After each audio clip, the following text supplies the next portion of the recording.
Astaghfirullah Rabbal baraya. Astaghfirullah minal khataya. Astaghfirullah Rabbal baraya. Astaghfirullah minal khataya. Bismillahirrahmanirrahim.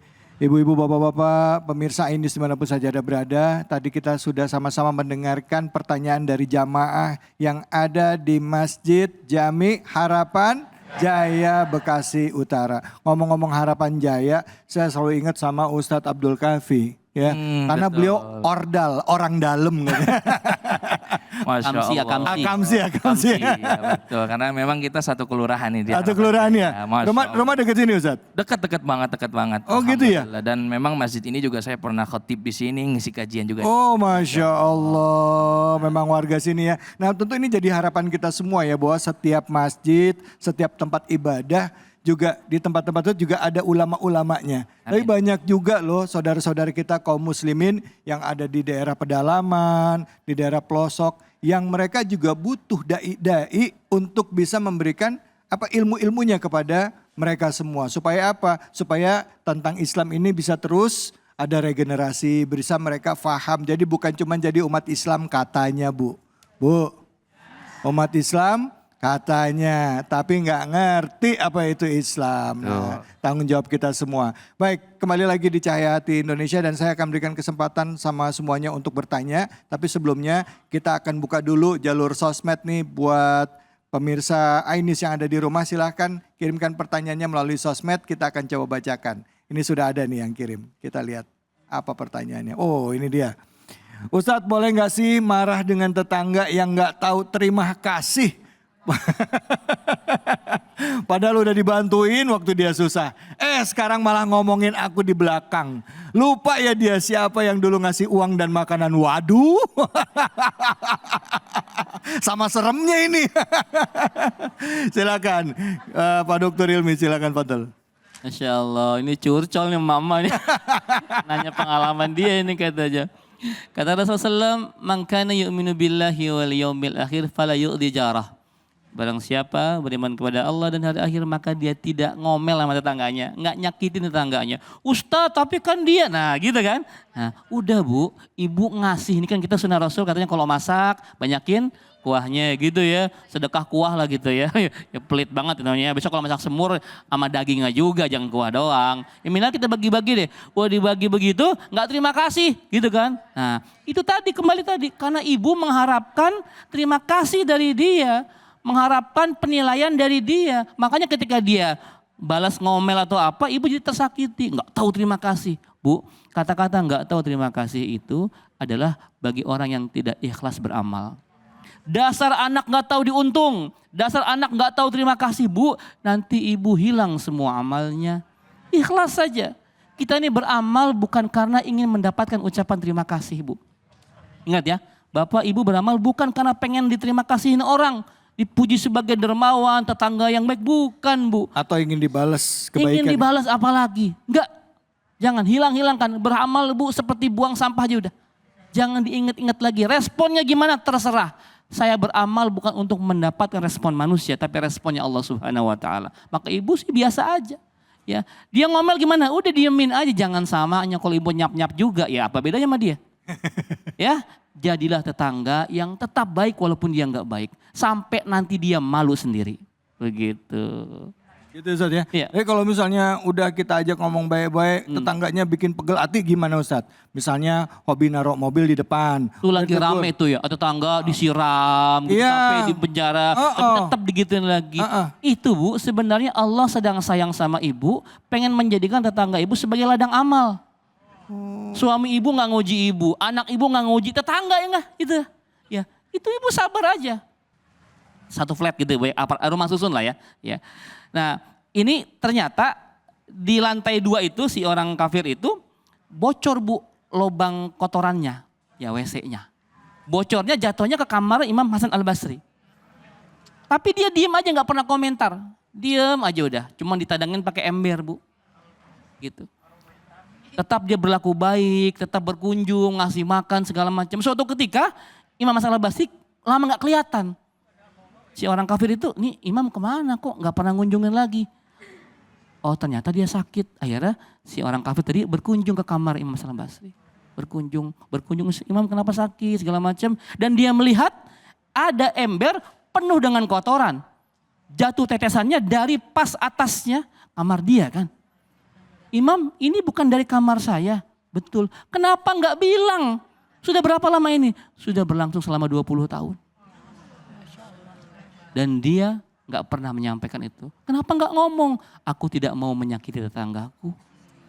Gara-gara itu Bu, si orang kafir tadi asyhadu alla ilaha illallah wa asyhadu anna Muhammadur Rasulullah. Karena kebaikan akhlaknya seorang Imam Hasan al-Basri. Nggak ceramah dia, cuman gara-gara diem doang. Ada air kotoran menyebabkan orang masuk Islam. Tuh, keluhuran budi pekerti Islam itu bisa membuat orang dapat hidayah. Bu. Masya Allah. Ya Allah. Gitu ya. Jangan ngomel ya Bu ya, kalem Masya aja Allah. kalem ya. Oke. Ya Allah, cuman kadang kalau mulut aja ya suka nggak tahan ya Ustaz ya. Iya. Aduh sabar kelakuan tetangga ya. Paling ngomong sama suaminya gitu, Pak saya mah sabar Pak lihat tetangga kayak gitu. Tapi Itu wajahnya termasuk sabar begitu ya. nggak? Hah? Wajahnya gimana kalau ngomong sabar ya? Saya mah sabar Pak kayak gitu. Masya Allah. Masya Allah Bu. Ada yang kayak begitu ada? Ada, mana orangnya yang ada? Insya Allah Ustaz David kalau di sini jamaah semuanya royal. Royal semua ya? Rendah hati semua. Oh Masya Allah. Ustadznya Ustadz Abdul Kafi. Iya. Cocok dah. Masya Allah. Silakan, mungkin ada yang mau bertanya, silakan angkat tangannya. Yang mau bertanya siapa? Silakan Ibu. Ya.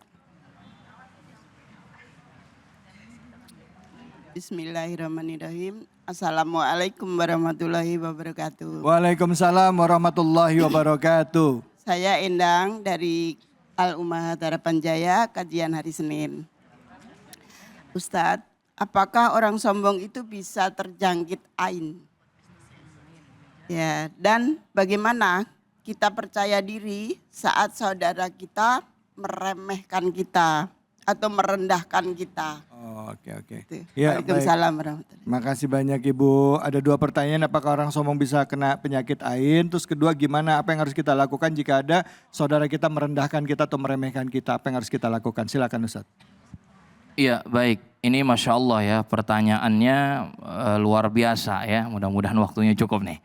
Ya, apakah orang yang sombong bisa terkena dengan penyakit ain? Jawabannya bisa. Mengapa bisa? Karena penyakit ain itu timbul ya dari pandangan yang memang tidak disandarkan oleh Allah Subhanahu wa taala, yang di dalam hatinya ada iri, dengki dan lain sebagainya. Sebagai contoh, ada orang yang dia sombong, memamerkan rumahnya, memamerkan mobilnya, memamerkan kekayaan, harta dan lain sebagainya, keluarganya. Dia jalan-jalan update status, wah semuanya dipamerin, setiap waktunya dia pamerin. Kemudian ada orang yang punya sifat buruk, ya, melihat iri, dengki, bahkan ingin mengatakan dalam hatinya semoga Allah hancurkan semua, itu bisa terjangkit penyakit ain. Maka hati-hati bagi orang yang sombong. Makanya jangan suka pam, mentang-mentang punya mobil baru, jalan dari mohon maaf ya, jalan dari sana, ya, jalan di sini, kemudian, masuk kampung, jendelanya itu dibuka. Biar tahu, saya mobil baru. Itu artinya kan pamer. Iya. Atau orang, biarin tuh, biar bannya bocor. Bener Bu, di depan ada paku, bannya bocor. Gitu, itu bisa jadi. Ya, karena begini, yang namanya ain, kata Rasulullah SAW, di antara umatku, ya, selain mereka meninggal karena takdir Allah, sabaqathul ain. Ya, didahului oleh ain. Nah itu mengerikan. Jadi jangan sampai ya kita itu terkena penyakit ain. Maka sandarkan Allah seperti tadi yang tadi sudah dibahas oleh guru-guru kita. Masya Allah. Tabarakallah la haula wala quwata illa billah. Yang kedua apa tadi Ustaz David? Yang kedua, kalau misalnya kita direndahkan sama saudara kita, ya apa yang harus kita lakukan. Nah, iya apa yang harus kita lakukan? Mau disautin saudara, mau dilawan mungkin dia lebih tua, jawabannya cuma satu. Tadi udah Ustaz sampaikan, man somata naja. Diem udah. Tapi pegel Ustaz hatinya. Pegel hatinya. Iya, tadi aja Imam Hasan. Ya, Imam Hasan aja 20 tahun dia diem, akhirnya apa? Dia baru sadar dan minta maaf. Bahkan katanya tadi cerita asyhadu alla ilaha illallah. Iya, itu diem cara terakhir, Bu. Ya. Yang kedua adalah tabayyun. Bu, Pak, sekarang kan yang jadi problem di zaman sekarang, orang kalau ada masalah apa-apa jarang tabayyun. Dikit-dikit langsung update di sosial, langsung viral dan lain sebagainya. Apalagi dengan saudara, walaupun kakak adik kadang-kadang kalau udah permasalahan uang, kalau udah permasalahan harta, dia sering banget yang namanya bertengkar tuh. Maka butuh adanya yang namanya tabayyun. Buktikan kenapa dia ngerendahkin saya seperti itu. Enggak apa-apa, jalan aja Bu. Yang penting kita tetap sopan santun dan baik, jangan sampai ada rasa takut daripada kita ditindas terus. Rasulullah Shallallahu Alaihi Wasallam adalah orang yang paling merasakan punya tetangga itu iri, sirik, dengki yang paling benci dengan Nabi. Tiap hari depan rumahnya Nabi itu ada kotoran. Tiap hari pintu Nabi itu diludahi. Tiap hari rumah Nabi itu dikotori.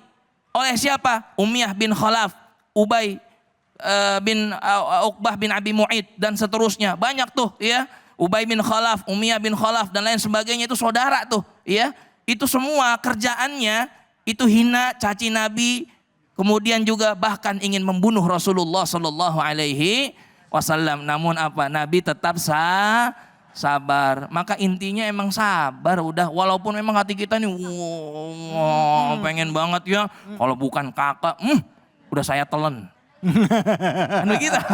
Iya, maksudnya makan nasi. Iya. Kalau bukan saudara mungkin udah lain cerita, kan begitu. Biarkanlah mereka memandang rendah kita, asalkan jangan Allah yang memandang rendah kita. Maka kan ada doanya, Allahumma ja'alna sabura waj'alna syakura waj'alna fi ainika sagira waj'alna fi a'yunin nasi kabira. Tetap kita punya sifat rendah hati, ya rendah di mata Allah, tapi kita juga minta yang baik-baik pandangannya manusia buat kita. Jadi gimana Ustaz ya, doanya tadi Ustaz? Gimana Ustaz? Sama-sama ya, yuk boleh orang nih ya, baca-baca. Bismillahirrahmanirrahim. Bismillahirrahmanirrahim. Allahumma ij'alna sabura waj'alna syakura waj'alna fi ainika sagira waj'alna fi a'yunin nasi kabira. Walhamdulillahi rabbil alamin. Alhamdulillah rabbil alamin. Terima kasih banyak guru-guruku. Bu. Jadi kita kalau ada orang ngerendahin, kita nggak perlu bales lagi dengan sombong sama dia. Kuncinya adalah tadi sabar. Yang kedua nggak perlu kita mengharapkan pujian dari manusia, dari orang lain. Jadi hati kita gampang, enteng semuanya. Ya Bu ya? Bu? Bu? Gitu dong, jangan tidur aja. Iya Ustadz, kadang memang sekarang sombong itu modelnya beda-beda. Beda-beda. Kadang-kadang biasanya ibu-ibu nih. Kalau bapak-bapak sih biasanya diam. Kadang-kadang kan kalau ibu-ibu kalau saling cerita, main nyaut-nyautan tuh. Gimana tuh Ustadz? Iya, anak saya tuh kalau jajan tiap hari nggak banyak, cuma 15 juta satu hari. Iya. Itu mah sombong. Dia ngomongnya biasa aja enteng. Tapi intinya mah sombong. Iya benar. Dia juga nyaut. Dia mah baru 15 juta. Mana 50 juta satu hari? Iya. Tambah lagi, jadi main saut-sautan. Sombong dibalas sama sombong. Nah itu, biasanya tuh ibu-ibu begitu. Ceritain anak, lain ya kan. Banggain lagi, ya kan. Ceritain ini, banggain lagi. Nyeritain lakinya, banggain lagi. Intinya begitu. Intinya kalau kita tahadus bin ni'mah gak jadi masalah. Tapi jangan sampai ada yang namanya unsur sombong. Baik. Bu.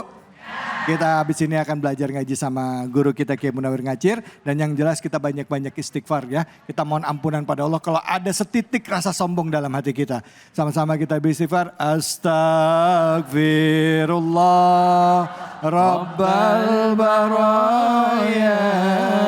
Astagfirullah minal khataya. Astagfirullah Rabbal baraya.